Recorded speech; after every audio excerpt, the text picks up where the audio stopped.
இன்றே டவுன்லோட் செய்து உங்கள் ஃபேவரட் ஷோக்களை என்ஜாய் பண்ணுங்க. பாட்டி வராங்க. ஐயோ பாரதி பாரதி, ஐயோ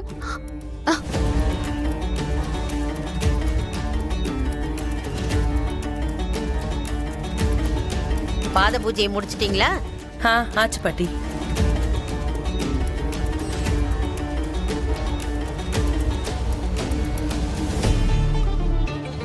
வாமா.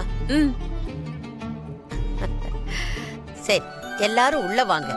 வாங்கம்மா. வாங்க வாங்க வாங்க வாங்க வாங்க.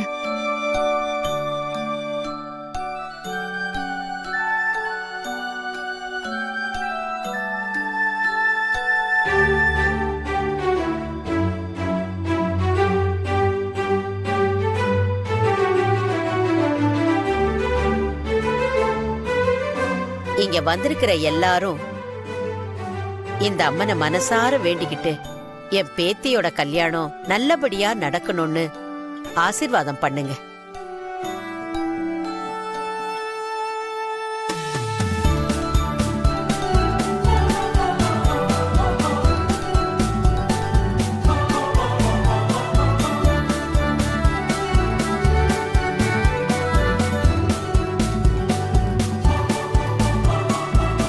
இவங்க 2 பேருக்கும் ஆசீர்வாதம் பண்ண சொன்னா இந்த வீட்டு வேலைக்காரிய சேர்த்து வச்சு பண்ணிருக்கீங்களே. மன்னிச்சிருங்கம்மா.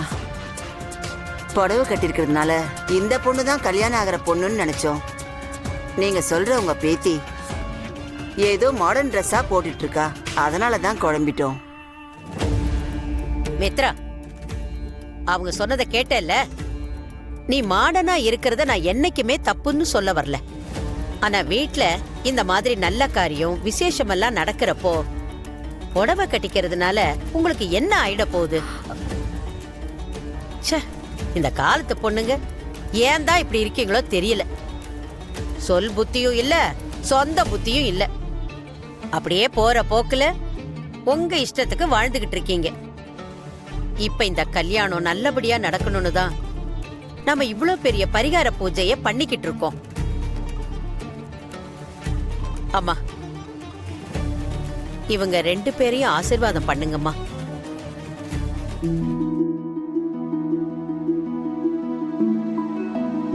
நீங்க 2 பேரும் நல்லபடியா கல்யாணத்தை முடிச்சு பெருவாழ்வு வாழணும்னு பெருவாழ்வு வாழணும்னு நல்லா இருக்கிறோம்.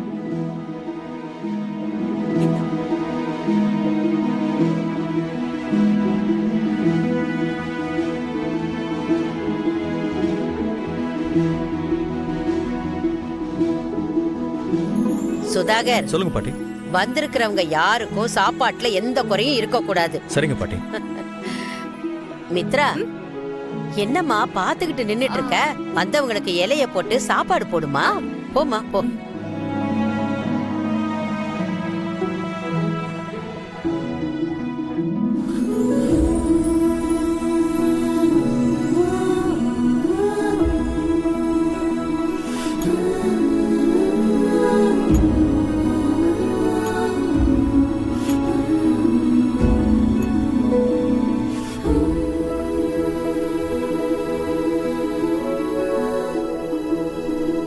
மித்ரா, இதுல சாம்பார் எங்கம்மா இருக்கு?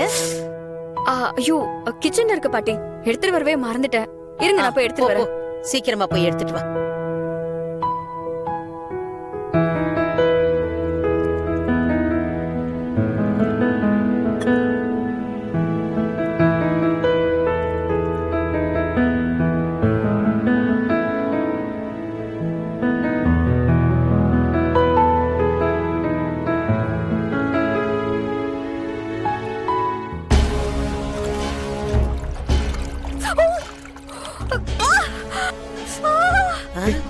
சுதாகர், என்னன்னு போய் பாரு. மித்ரா, வாங்க.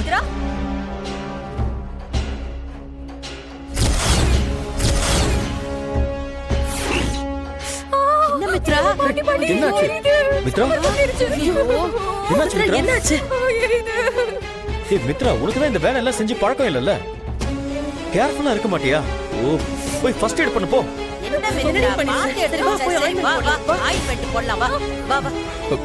என்னம்மா நீ பாத்து வா.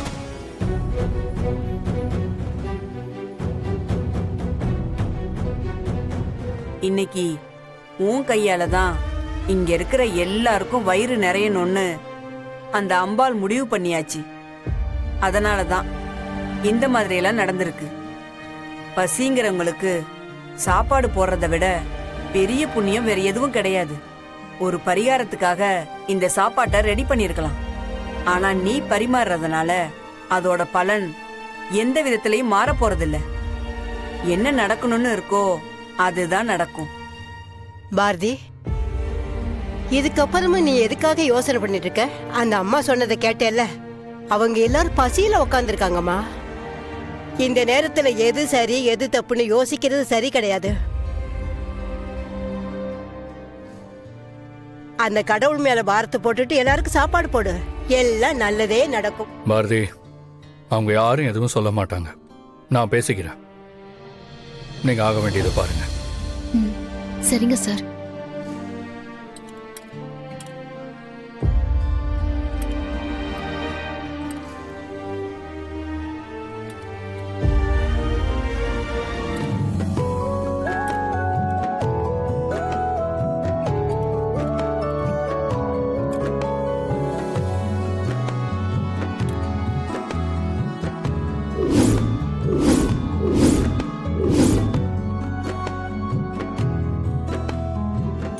மித்ரா, இங்க வா.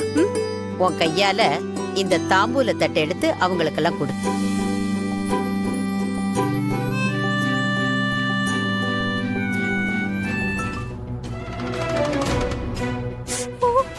மித்ரா, என்ன ஆச்சு மித்ரா? என்ன பண்ற? பாட்டி, என்னால காயம் பட்ட கையோட இந்த தட்டை தூக்க முடியல பாட்டி. ரொம்ப வலிக்குது. என்னம்மா நீ? என்ன மித்ரா இப்படி சொல்ற? இது உன் கல்யாணம் நல்லபடியா நடக்கணும்னு நாம பண்ற பரிகாரம். இந்த தாம்பூல தட்டு கொடுக்கற பரிகாரத்தை நீ குறையில்லாம பண்ணணும். கையில காயம் பட்டிருக்கல்ல, கஷ்டமா தான் இருக்கும். இதெல்லாம் நீ எவ்வளவு உறுதியா இருக்கேன்னு அத பாக்கறதுக்காக கடவுள் உனக்கு வைக்கிற சோதனை. இதுக்கெல்லாம் நீ துவண்டு போயிடக்கூடாதுமா. கஷ்டப்பட்டு உன் கையால எடுத்து அவங்க எல்லாருக்கும் கொடுமா. அப்பதான் இந்த பரிகாரம் நல்லபடியா முடிஞ்ச மாதிரி இருக்கும். வாமா. பாட்டி, ப்ளீஸ் பாட்டி, சொன்னா புரிஞ்சுக்கோங்க. என்னால பண்ண முடிஞ்சா நான் இவ்வளவு நேரம் பண்ணாம இருப்பேனா? நிஜமா கை ரொம்ப வலிக்குது பாட்டி, என்னால முடியல. என்னம்மா இப்படி சொல்ற? இப்ப என்ன பண்றது?